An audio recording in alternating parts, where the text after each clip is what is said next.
आइए हम लोग थोड़ी कठोपनिषद पर उसकी जो कथा वस्तु है उसके बारे में थोड़ा बहुत कुछ जान लें। कठोपनिषद क्या है, उसकी कथा वस्तु क्या है।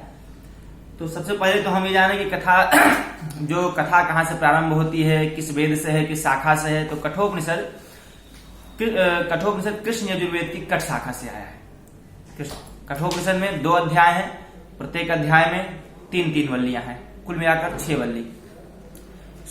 कथा की शुरुआत होती है कि एक महर्षि उद्दालक रहते हैं।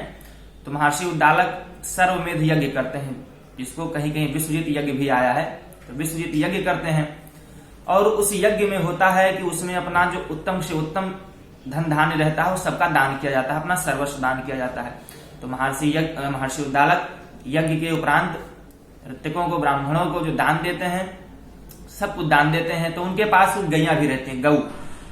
तो वे गाय ऐसी हैं कि बहुत ही बूढ़ी अवस्था में पहुंच गई हैं, जिनकी इंद्रियां शिथिल हो गई हैं, वो संतानोत्पन्न की क्षमता उसमें शून्य हो गई है। वो गाय अब दूध भी देना बंद कर दी हैं और घास इत्यादि खाना भी वो बंद कर दी हैं। बहुत ही जीर्ण शीर्ण अवस्था में गैया है और उन गैयों को देने के लिए, उन ब्राह्मणों को, उन ऋतकों को देने के लिए ले जाया जा रहा है। तो होता क्या है कि जो महर्षि उद्दालक है उनका एक पुत्र रहता है नचिकेता।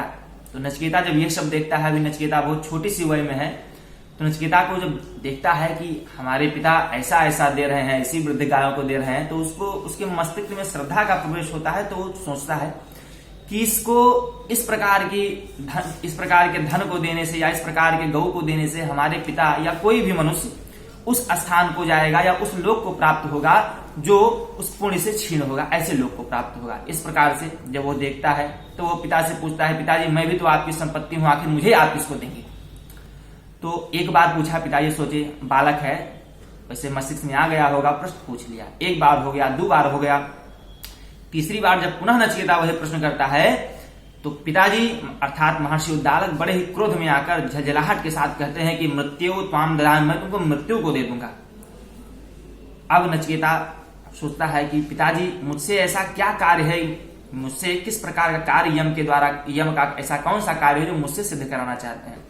बहुत सोचने विचारने पर सोचता है ठीक है, पिताजी ने कह दिया है तो पिताजी के वचन की पालन करने के लिए मैं यमराज के घर जाऊंगा।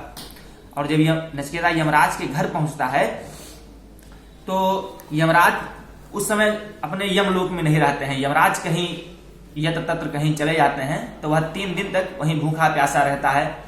और जब यमराज वापस आते हैं तो उनके मंत्री और उनकी पत्नी के द्वारा बताया जाता है कि एक ब्राह्मण वटुक बालक हमारे घर में आया है और वो 3 दिन से भूखा प्यासा रहता है। अब यमराज को जब पता चलता है कि ऐसी स्थिति है तो वो नचिकेता के पास पहुंचते हैं और उसको बोलते हैं कि तुम हमारे यहाँ 3 दिन से भूखे प्यासे उपवास से तुम बैठे हो, मैं तुमसे बड़ा प्रसन्न हूं, तुम मुझसे 3 वरदान मांग लो। 3 वरदान मांगो। नचिकेता प्रथम वरदान में पितृ परितोष मांगता है, दूसरे वरदान में स्वर्ग की अग्निविद्या का रहस्य पूछता है और तीसरा जो नचिकेता वरदान मांगता है वो आत्मा का रहस्य क्या है। यमराज चूंकि कहते हैं नचिकेता को कि इस आत्मा का रहस्य बड़ा ही गूढ़ रहस्य है, इसमें देवताओं के द्वारा भी बहुत सरल नहीं है, फिर भी नचिकेता कहता है कि नहीं यमराज, नहीं मृत्यु, मुझे केवल आत्मविद्या का ही रहस्य आप बताइए। अब ये नचिकेता के इस प्रकार हट करने पर यमराज उसे बहुत सारा प्रलोभन देते हैं, कहते हैं कि पुत्र पौत्र आदि इत्यादि सब कुछ आप ले लीजिए, आप धन संपत्ति मणि मुक्ति इत्यादि ले लीजिए, रथ ले लीजिए, स्वर्ग की सारी सुख मैं आपको प्रदान कर दूं, यहाँ तक कि स्वर्ग की अप्सरा को भी प्रदान करते हैं यमराज। फिर पुनः नचिकेता कहता है कि नहीं, यमराज फिर प्रलोभन देते हैं कि तुम पृथ्वी पर बहुत सारा भूभाग, बहुत सारा विशाल पृथ्वी का भूभाग ले लो, तुम भी जितने वर्ष तक जीवित रहना चाहो जीवित रह लो, लेकिन आत्मविद्या का रहस्य मत पूछो। नचिकेता कहता है कि यमराज न वित्तेन तर्पणीयः मनुष्यो, माने वित्त से, धन से किस मनुष्य को तृप्त किया जा सकता है। आखिर ऐसा कौन सा मनुष्य है जो धन से तृप्त हो सकता है, अर्थात कोई नहीं, कोई भी धन से तृप्त नहीं किया जा सकता। इस प्रकार से नचिकेता यमराज से कहता है कि नहीं, मुझे बस केवल आत्मविद्या का रहस्य ही चाहिए।